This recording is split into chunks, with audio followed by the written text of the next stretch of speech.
আসসালামু আলাইকুম। আশা করি সবাই তোমরা ভালো আছো। আজকে তোমাদের জেনারেল ম্যাথের ত্রিকোণমিতি যে অধ্যায়টা আছে এই অধ্যায়ের বোর্ড কোশ্চেনের সলভ করবো আমরা, এবং ধারাবাহিকভাবে এই লেকচারগুলি তোমাদের কন্টিনিউ হবে। হ্যাঁ, তো আজকে প্রথম যেই বোর্ডটা আলোচনা করব সেটা হচ্ছে ঢাকা বোর্ড 2025।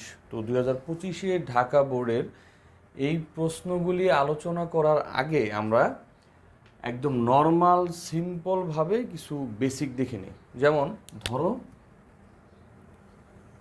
আমি দেখতেছি এইটা হচ্ছে তোমার একটা সমকোণী ত্রিভুজ, বললাম আমি সমকোণী ত্রিভুজ এবিসি। এবিসি সমকোণী ত্রিভুজ যার বিকোণ হচ্ছে সমকোণ। আর আমি বলতেছি যে এই যে সি কোণ, এটা আমি থিটা ধরলাম, মানে এই সি কোণকে বিবেচনা করে এখন আমি ত্রিকোণমিতিক অনুপাতগুলি বের করব। যেই কোণকে বিবেচনা করা হয় সবসময় মনে রাখবে যে ওই কোণের বিপরীত বাহুটা হয় লম্ব। যেহেতু আমি এই কোণটাকে বিবেচনা করতেছি, তাই এই ত্রিভুজের সমকোণী ত্রিভুজের এই কোণের বিপরীত বাহুটা কি লম্ব, মানে থিটা এর বিপরীত বাহু হলো লম্ব। থিটা বলতে হচ্ছে মানে আমি যেই কোণটা নিয়ে আমি বিবেচনা করে কাজগুলি করতেছি আর কি। আচ্ছা, তাহলে এখন লম্বটা কি? লম্ব হচ্ছে আমার এবি। এখন আমি যদি এখানে লিখি সাইন থিটা, তোমরা সবাই জানো যে সাইন থিটা মানে হচ্ছে লম্ব বাই অতিভুজ, ঠিক না? আচ্ছা, তো সাইন থিটা মানে হচ্ছে লম্ব বাই অতিভুজ। এখন থিটা যদি এইটা হয় তাহলে লম্ব হচ্ছে এবি আর অতিভুজ হচ্ছে এসি। আর কস থিটা মানে কি? কস থিটা মানে হচ্ছে ভূমি বাই অতিভুজ। ভূমি হচ্ছে গিয়ে বিসি, মানে যেই কোণটা আমি নিয়েছি সেই কোণের বিপরীত বাহু লম্ব, আর ওই কোণের সাথে অতিভুজ বাদে যেই বাহুর সাথে সংযোগ আছে সেটা হচ্ছে ভূমি।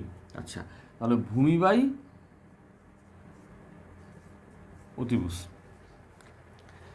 এখন ধরো আমি এই কোণটা নিয়ে কাজ করব।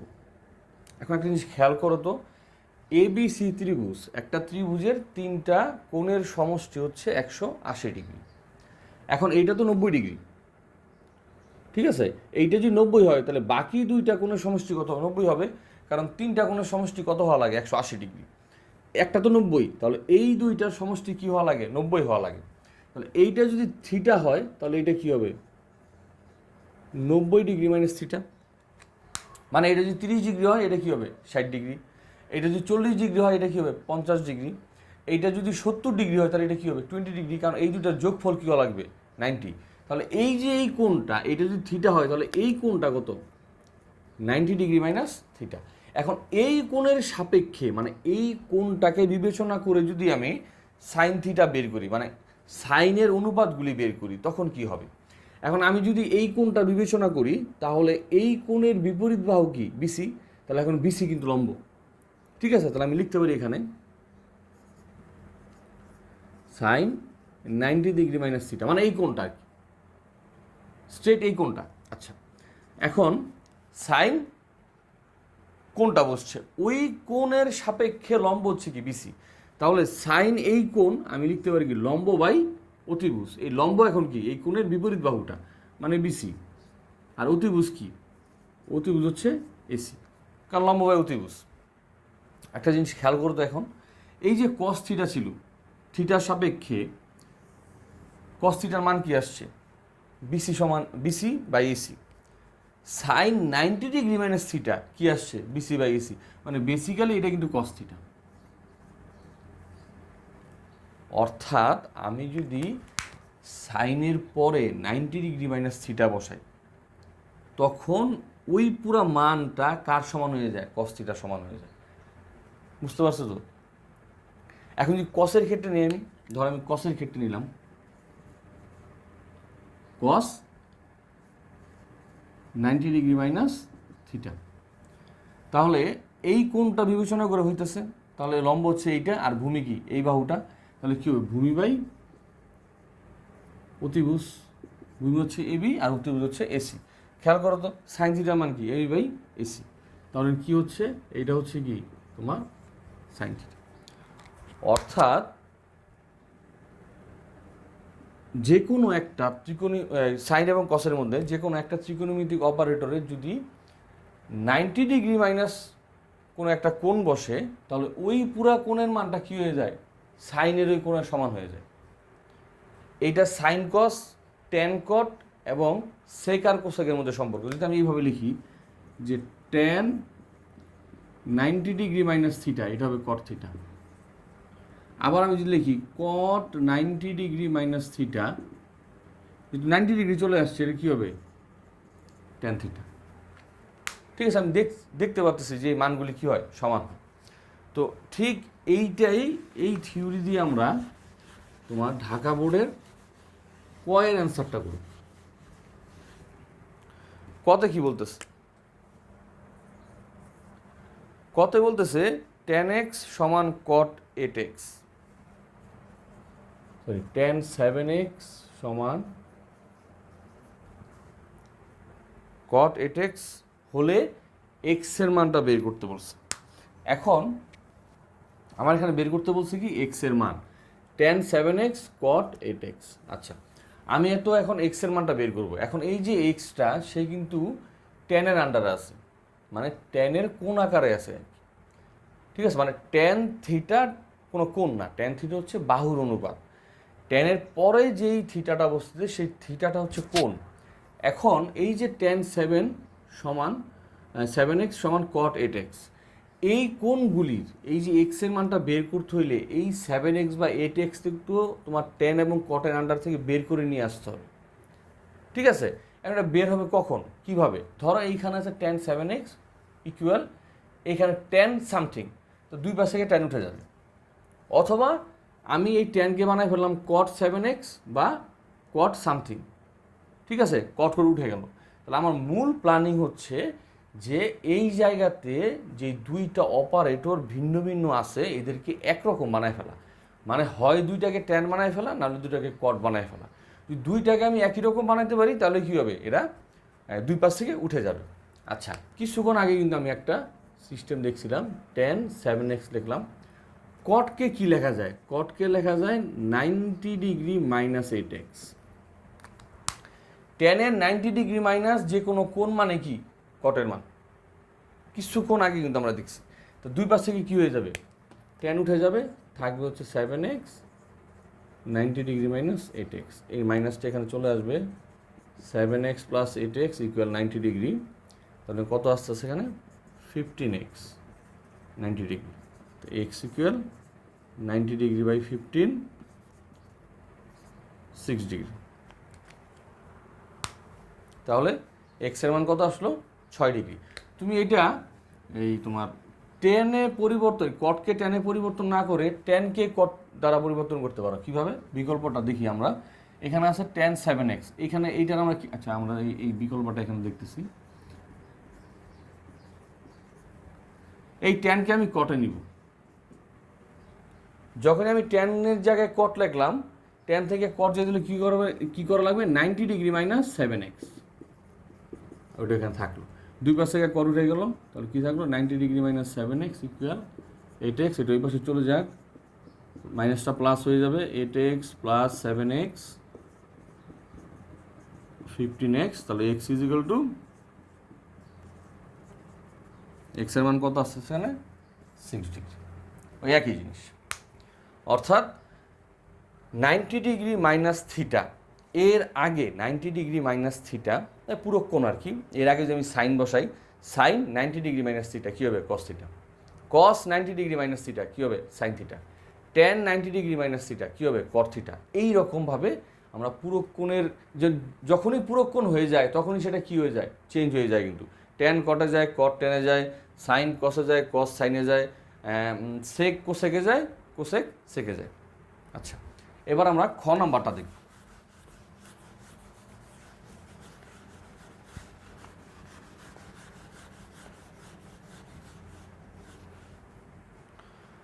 খ নাম্বারে কি দেয়া আছে যে এম এন ইকুয়াল 2√3 2√3 হলে তোমার থিটার মান নির্ণয় করতে বলছে। এখানে এম হচ্ছে দৃশ্যকল্প 2 এর মধ্যে দিয়ে দিছে, এম হচ্ছে sec থিটা আর এন হচ্ছে তোমার tan থিটা ইকুয়াল 2√3, অর্থাৎ এইভাবে ইকুয়েশনটা আমাকে দাঁড়াচ্ছে। এখন এখান থেকে আমার কি বের করতে বলছে, থিটার মান বের করতে বলছে। সবসময় একটা জিনিস খেয়াল করবা, যখন থিটার মান নির্ণয় করতে বলবে তখন অবশ্যই তুমি ভিন্ন ভিন্ন অপারেটরগুলিকে যে কোনো একটা অপারেটর আকারে তুমি প্রকাশ করবা। এইখানে sec থিটা আছে আর tan থিটা আছে, অর্থাৎ দুইটা ভিন্ন ত্রিকোণমিতিক অপারেটর আছে, এদেরকে একই রকম করা দরকার। মানে হয় দুইটাকে তুমি tan বানায় ফেলো, sec বানায় ফেলো দুইটাকে, অথবা অন্য কিছু বানায় ফেলো। মানে হচ্ছে গিয়ে যাতে একই রকম অপারেটর হয়, দুইটা ভিন্ন বা একাধিক ভিন্ন অপারেটর থাকা যাবে না। ঠিক আছে, প্রথম কথা হচ্ছে এটা, মূল কথাই হচ্ছে এইটা। এখন sec থিটাকে যদি আমরা ট্যানে নিয়ে যেতে চাই বা ট্যানকে যদি সেকে নিয়ে যেতে চাই, ট্যান এবং সেকের মধ্যকার সম্পর্ক হচ্ছে আমার sine sec square minus tan square equal 1, মানে sec square theta minus tan square theta equal to 1। এইটা হচ্ছে আমার সেক এবং ট্যানের মধ্যকার সম্পর্ক। অর্থাৎ আমি যদি সেক থেকে টেনে যেতে চাই আমাকে আবার স্কোয়ার লাগতে হবে, ট্যান থেকে যদি সেকে যেতে চাই তখন আমার স্কোয়ার লাগবে। এখন আমি এইখানে স্কোয়ার যদি হোল স্কোয়ার করি, কারণ স্কোয়ার যদি আমি চাই প্ল্যানিং করি যে স্কোয়ারের মাধ্যমে আমার এটা আনতে হবে, একটু বড় হয়ে যায় অঙ্কটা। হ্যাঁ, মানে এইখানে আমি বর্গ করলাম, এইটা বর্গ করলাম, এখানে sec স্কোয়ার আসলো, tan স্কোয়ার আসলো, sec স্কোয়ার থেকে তখন আমি tan স্কোয়ারে গেলাম, তখন দেখা যাচ্ছে যে এখানে tan স্কোয়ার আছে, sec স্কোয়ার আছে tan স্কোয়ার, এখানেও tan স্কোয়ার আছে, তখন কী হয় tan⁴ হয়ে যায়। যদি অঙ্কটা করা যাবে, মানে অত ক্রিটিক্যালের মধ্যে আমি যেতে যাচ্ছি না, অত ক্রিটিক্যালও না, বা আমি বিকল্প তোমাদের করাই দেখাই দিব। আচ্ছা, এখন তাহলে সবচেয়ে সহজ উপায় কী হয়, যে যদি কোনোটার মধ্যে একটু গ্যাঞ্জাম হয়, একটাই নিয়ম যে বাবা সবারে সাইন কসার আকারে প্রকাশ করে দিই। ঠিক আছে, একদম সহজ একটা জিনিস, যে sec মানে হচ্ছে 1/cos, tan মানে কি sin θ/cos θ ইকুয়াল 2√3। এখন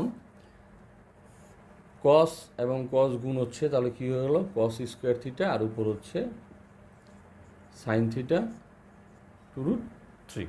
ঠিক আছে। আচ্ছা, এখন আমার আগে যে sec tan ছিল, এখনও কি আছে, দুইটা অপারেটরই আছে, ভিন্ন ভিন্ন দুইটা অপারেটর, একটা হচ্ছে sin θ, একটা কি cos θ, cos স্কোয়ার থিটা। কিন্তু একটা জিনিস খেয়াল করো, এই cos স্কোয়ার থেকে কিন্তু sin স্কোয়ারে যাওয়া যায় অনেক সহজে, ঠিক না? আবার ঘাত অত বেশি হচ্ছে না। তাহলে আমি খুব সহজে এই কাজটা করে ফেলতে পারি, যে sin θ cos স্কোয়ার থিটা মানে হচ্ছে 1 মাইনাস sin স্কোয়ার থিটা। অর্থাৎ আমি যে প্ল্যানিংটা করছিলাম যে অপারেটর যাতে একই রকম হয়, সেইটা কিন্তু আমি এই জায়গায় করে ফেলছি। এখন কোনো কাজ নেই, জাস্ট মিডল টার্ম নিয়ে আমার থিটার মানটা বের হয়ে আসবে। এখন এই কোণাগুণি গুণ দাও, sin θ এখানে থাকতেছে 2√3 into 1 minus sine square theta, sin θ 2√3 minus 2√3 sine square theta. ঠিক আছে, এখন মিডল টার্ম করা লাগবে, বাম পাশে সবাইকে নিয়ে আসো। হ্যাঁ, মিডল টার্ম করার ক্ষেত্রে এই চলকটা, যে সাইন থিটা চলকটা আছে, এই চলকের তোমার অপারেটরের সর্বোচ্চ ঘাত আগে থাকবে, এরপরে এক সর্বনিম্ন, মানে হচ্ছে সর্বোচ্চ ঘাত আগে থাকবে, তারপরে ক্রমানুসারে কমতে থাকবে। তাহলে এইটাকে এই পাশে নিয়ে আসি, তাহলে কী হয়, 2√3 সাইন স্কোয়ার থিটা, এই পাশে আসলে মাইনাসটা প্লাস হয়ে যায়, সাইন স্কোয়ারের পর কি সাইন থিটা প্লাস কি সাইন থিটা, তারপরে কি মাইনাস, এটা যে এই পাশে আসে প্লাস থেকে মাইনাস হয়ে যায়, মাইনাস 2√3 = 0। ঠিক আছে, এখন আমরা এই জিনিসটাকে কি করব, মিডল টার্ম করব। ঠিক আছে, মিডল টার্ম করার ক্ষেত্রে আমরা কি করতে পারি একটু খেয়াল করো। মিডল টার্ম মানে কি, মিডল টার্ম মানে হচ্ছে যে আমার এই যে সাইন থিটা মাঝখানে মিডল যে টার্মটা আছে, মাঝখানে যে টার্মটা আছে, একে এমনভাবে ভাঙতে হবে যাতে ওই এমন দুইটা অংশে ভাঙতে হবে, যেই দুইটা অংশ যোগ করলে আমরা এটা পাই, এবং ওই দুইটা অংশ গুণ করলে এইদের গুণফল যাতে পাওয়া যায়। এখন এইদের গুণফলটা কত খেয়াল করো তো, 2√3 গুণ 2√3 কী হয়, 2 দুগুণে 4, আর √3 আর √3 গুণ করলে কী হয় 3, তাহলে 4 এবং 3 কত হলো, 3 4 12, আর এখানে তো কি আছে সাইন স্কোয়ার থিটা আছে, এটা প্লাস, এটা কি মাইনাস, প্লাসে মাইনাসে মাইনাস, তো গুণ করলে আমি এটা পাচ্ছি। ঠিক আছে, তাহলে এই সাইন থিটাকে আমাকে এমনভাবে ভাগ করতে হবে যাতে তাদেরকে গুণ করলে আমি কি পাই, -12 সাইন স্কোয়ার থিটা পাই। দেখো একদম সহজ একটা জিনিস, 2√3 সাইন স্কোয়ার থিটা, যেহেতু 12তে যাবো আমি, তাহলে কি 4 সাইন থিটা -3 সাইন থিটা -2√3 হচ্ছে 0। খেয়াল করো, এই সাইন থিটাকে আমি এই দুইটা ভাগে ভাগ করলাম, মিডল টার্মকে আমি দুইটা ভাগে ভাগ করলাম, একটা হচ্ছে 4 সাইন থিটা আর একটা 3 সাইন থিটা। এখন আমার তো যোগ বিয়োগ করার পর সাইন থিটা হওয়া লাগবে, তাহলে 4 সাইন থিটা -3 সাইন থিটা, দুইটা আমি এই যে দেখো বিয়োগ করলে কী হয়, 4 থেকে 3 গেলে হয় 1। এখন এই দুইটাকে গুণ দাও, প্লাসে মাইনাসে কি -3 4 12 সাইন স্কোয়ার থিটা, ঠিক আগেরটা আমি কিন্তু পেয়ে গেলাম। হ্যাঁ, মিডল টার্মটা তোমার দুই ভাগে ভাগ হয়ে গেল। এখন এই জায়গা থেকে কমন নাও, 2 কমন যায়, ঠিক আছে, 2 কমন যাচ্ছে এবং সাইন থিটা কমন যায়, তাহলে এখানে থাকতেছে হচ্ছে √3 সাইন থিটা, আর এখানে থাকতেছে +2, আর এইখানে কমন যায় হচ্ছে তোমার, এখানে তো 2 নাই, এখানেও 2 জাতীয় কিছু নাই, 2 এর গুণিতক জাতীয় কিছু নাই, এখানে আছে 3 আর √3, তাহলে √3 কমন যায়, √3 কমন গেলে এখানে থাকতেছে কি √3 সাইন থিটা মাইনাস, যেহেতু মাইনাস কমন নিছি তাহলে মাইনাসটি হয়ে যাবে প্লাস হয়ে যাবে, 2 হচ্ছে 0।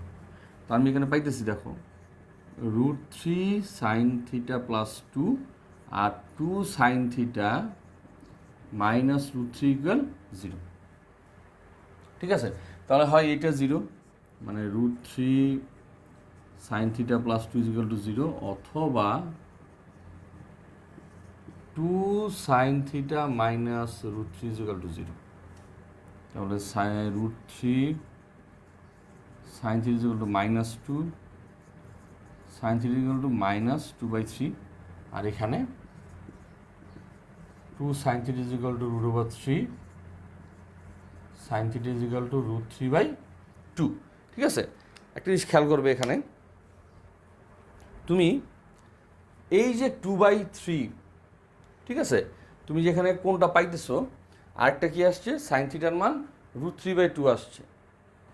সাইন থিটার মান এবং কস থিটার মান কখনোই 1 থেকে বড় হয় না, আর কখনোই -1 থেকে ছোট হয় না। হ্যাঁ, এই জিনিসের ব্যাখ্যা আমি তোমার একটা লেকচারের মাধ্যমে তোমাদের দিয়ে দেব। আমি এখানে এই জিনিসটা সমাধান করে সাইন থিটার মান পেলাম -2/3, আর এইখানে আরেকটা পাইতেছি সাইন থিটার মান √3/2। ঠিক আছে, অথবা এখন এই যে জিনিসটা এখানে দেখতে পাচ্ছি আমি, যে সাইন থিটার মান হচ্ছে -2/√3, 2/√3 কিন্তু 1-এর থেকে ছোট একটা সংখ্যা, অর্থাৎ এই যে সাইন থিটার মানটা এখানে আসলো যে মাইনাস সামথিং 2/√3, এইটা 1-এর থেকে ছোট, অর্থাৎ সাইন থিটার মান -1-এর থেকে ছোট আসছে। সাইন থিটা বা কস থিটা এদের মান কখনোই -1-এর ছোট হবে না এবং +1-এর বড় হবে না, তার মানে আমি লিখতে পারি এটা ইহা গ্রহণযোগ্য নয়, ইহা গ্রহণযোগ্য নয়। কারণটা তোমার বলতে হবে, যেহেতু সাইন থিটার মান -1-এর সমান বা বড় এবং +1-এর সমান বা ছোট, এই জিনিসটা তোমার কারণটা বলে দিতে হবে, যে সাইন থিটার মান -1-এর সবসময় বড় হবে আর +1-এর কি ছোট হবে। ঠিক আছে, যেহেতু এখানে সাইন থিটার মান -1-এর ছোট চলে আসছে, তাহলে এটা আমরা কি করব না, গ্রহণযোগ্য হিসাবে নিব না, এই মানটা আমরা গ্রহণ করব না। ঠিক আছে, আচ্ছা, তাহলে এইটা কিন্তু আমাদের গ্রহণযোগ্য একটা মান, যে সাইন থিটা √3/2, সাইন 60-র মান হচ্ছে √3/2, দুই পাশ থেকে সাইন চলে যাবে, থিটা হচ্ছে তোমার 60 ডিগ্রি। ঠিক আছে, তো আবার আরেকভাবেও যে বলছিলাম যে বের করা যায় যে স্কোয়ার করে, হ্যাঁ, ওইটা তোমরা বাসায় একটু ট্রাই করতে পারো, যদি সমস্যা হয় আমাকে কমেন্টে জানাবা, আমি ওই বিকল্প সমাধানটাও তোমাদের করে দিব। আচ্ছা, এখন আমরা গ নাম্বারে যাব।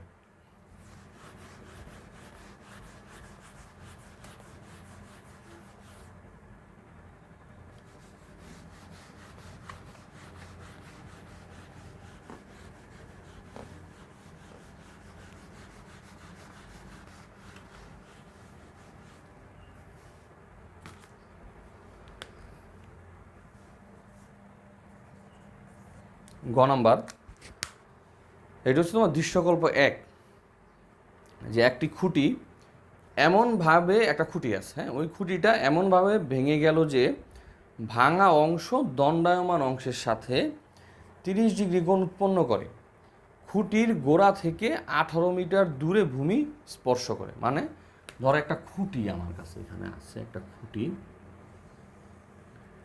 এই খুঁটিটা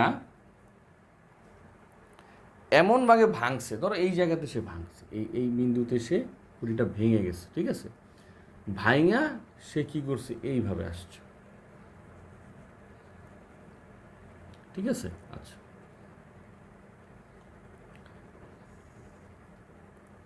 অর্থাৎ এই যে খুঁটি, এই খুঁটিটা এই বিন্দুতে ভাঙা গেছে, মানে এই উপরের অংশটা ভাঙা এই যে কি করছে, নিচে পড়ে গেছে, মানে এই যে এই অংশটা ভেঙে নিচে পড়ে গেছে, এইভাবে পড়ে রয়েছে এখন। মানে যদি ভাঙার পর এই উপরের অংশ তো নাই, ওই উপরের অংশটাই ভাঙা এখানে পড়ে গেছে। তাহলে আমাকে বলতেছে যে ভাঙা অংশটা, মানে এই ভাঙা অংশটা দণ্ডায়মান অংশ, যেই অংশটা ওই খুঁটির দাঁড়ায় ছিল, হ্যাঁ, ভাঙে নাই, মানে এটা কি, এইটা ছিল এই পুরা খুঁটির মধ্যে এই এতটুকু অংশ কি দণ্ডায়মান ছিল, এই অংশটা কি ভাঙা গেছে, ভাঙা নিচে পড়ছে। তাহলে এই ভাঙা অংশটা এই দণ্ডায়মান অংশের সাথে কত ডিগ্রি কোণ উৎপন্ন করছে, 30 ডিগ্রি কোণ, অর্থাৎ এইখানে 30 ডিগ্রি কোণ উৎপন্ন হয়েছে। এবং এইটা বলছে যে এই যে অংশটা ভাঙছে, সে ভাঙা এই গোড়া থেকে 18 মিটার দূরে ভূমিকে স্পর্শ করছে, ঠিক আছে। কত এটা, এইটা হচ্ছে গিয়ে 18।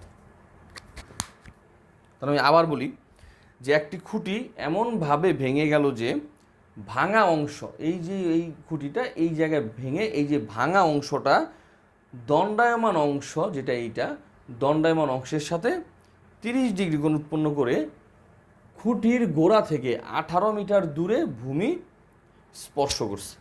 জানতে যাচ্ছে আমার এই সম্পূর্ণ খুঁটির দৈর্ঘ্যটা, ঠিক আছে। আচ্ছা, এখন একদম সহজ একটা জিনিস, তুমি এই ত্রিভুজটা খেয়াল করো, মানে এই ত্রিভুজটা খেয়াল করো, এই ত্রিভুজের মধ্যে এইটা হচ্ছে তোমার সমকোণ, ঠিক আছে, সমকোণী ত্রিভুজ।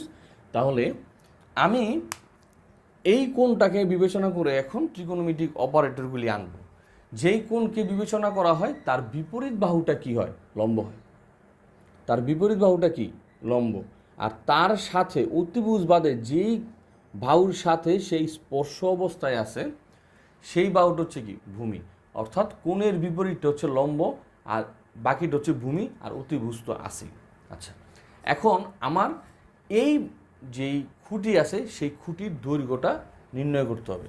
এই খুঁটিটা ভাঙার পর দুইটা অংশে ভাগ হয়ে গেছে, একটা অংশ হচ্ছে এইটা, আরেকটা অংশ হচ্ছে কি, এইটা। এই দুইটা অংশের মান যদি আমি জানতে পারি তাহলে কিন্তু আমার খুঁটির দৈর্ঘ্যটা বের হয়ে গেল। তখন আমি এই দুইটা অংশ কি করব, যোগ করে দেব, আমার সম্পূর্ণ খুঁটির দৈর্ঘ্যটা বের হয়ে যাবে। এখন এই দুইটা যে খুঁটির অংশ, এরা কিন্তু একটা সমকোণী ত্রিভুজের দুইটা বাহু। একটা হচ্ছে এইটার ক্ষেত্রে এটা হচ্ছে অতিভুজ, আর এটা কি, ভূমি। আর এই থিটার বিপরীত বাহুটা কি, লম্ব। অর্থাৎ আমার থিটা দেয়া আছে এবং থিটার সাপেক্ষে ওই ত্রিভুজের লম্বের মানটা দিয়ে দিছি। আমি এই লম্বের মাধ্যমে অতিভুজের মান বের করব, আমি এই লম্বের মাধ্যমে ভূমির মান বের করব, দুইটা আমি যোগ দিয়ে দিই, ঠিক আছে। দেখো, ধরো এ সি, এটা হচ্ছে ডি, হ্যাঁ, বিডি হচ্ছে তোমার খুঁটিটা আর কি। আর এখানে এডি আর এসি কী হবে, সমান হবে। এখন আমি এই ত্রিভুজের মধ্যে, হ্যাঁ, ত্রিভুজ এবিসি এ আমি এক কাজ করতে পারি, আমার কাছে তো লম্বের মানটা দিয়ে দিছে, আমি অতিভুজের মানটা বের করে ফেলি। এখন লম্ব এবং অতিভুজের সম্পর্ক কে করে, সাইন থিটা। তো আমি লিখতে পারি যে সাইন 30 ডিগ্রি, সাইন 30 ডিগ্রি সমান হচ্ছে লম্ব বাই অতিভুজ। লম্ব হচ্ছে গিয়ে বিসি আর অতিভুজ হচ্ছে গিয়ে এসি। সাইন 30 মান হচ্ছে হাফ, বিসি এর মান কি, বিসি এর মান হচ্ছে 18, আর এসি তো এখানে আছে নিচে এসি, তো কোনাকুনি গুণ হবে, এসি এখানে চলে আসবে, আর এখানে কি আসবে, 18 গুণ 2 মানে হচ্ছে 36, ঠিক আছে। তাহলে এসির আমি মান কি কত পেলাম, 36। এখন আমি এবির মানটা বের করব। এখন এবি হচ্ছে কি, এই ত্রিভুজের ক্ষেত্রে এই কোণের সাপেক্ষে ভূমি আর এটা হচ্ছে লম্ব। তাহলে ভূমি এবং লম্বের সম্পর্ক কে করে? ভূমি এবং লম্বের সম্পর্ক করে তোমার ট্যান থিটা। তাহলে আমি লিখতে পারি যে ট্যান 30 ডিগ্রি সমান লম্ব বাই ভূমি। এখানে লম্ব হচ্ছে কি বিসি আর ভূমি হচ্ছে কি এবি। হ্যাঁ, আমার কিন্তু এবি এর মানটা বের করা লাগবে। আচ্ছা, তো ট্যান 30 মান হচ্ছে 1/√3, বিসি হচ্ছে গিয়ে তোমার 18 আর এটা হচ্ছে এবি। তাহলে এবি, হ্যাঁ এবি ইকুয়াল 18√3। তাহলে আমি এবির মানটা পাইলাম এবং কি এসির মানটা পাইলাম। এবি অ্যান্ড এসি, এসি আবার কি এডি এর সমান। তাহলে এবি আর এসি যদি আমি যোগ দিয়ে দিই তাহলে আমি কি পেয়ে যাই? সম্পূর্ণ খুঁটির দৈর্ঘ্য পেয়ে যাই। ঠিক আছে, আচ্ছা, সম্পূর্ণ খুঁটির দৈর্ঘ্য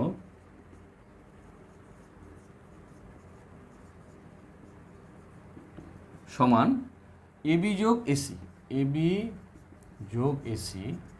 এবির মান হচ্ছে 36 আর এসির মান হচ্ছে 18√3। ঠিক আছে, এখন এটা দুটো যদি আমরা যোগ দিই তাহলে পাই 67.17, 67.17 মিটার। তো এইটাই হচ্ছে আমাদের অ্যান্সার। তো আশা করি তোমরা এই জিনিসগুলি বুঝতে পারছো।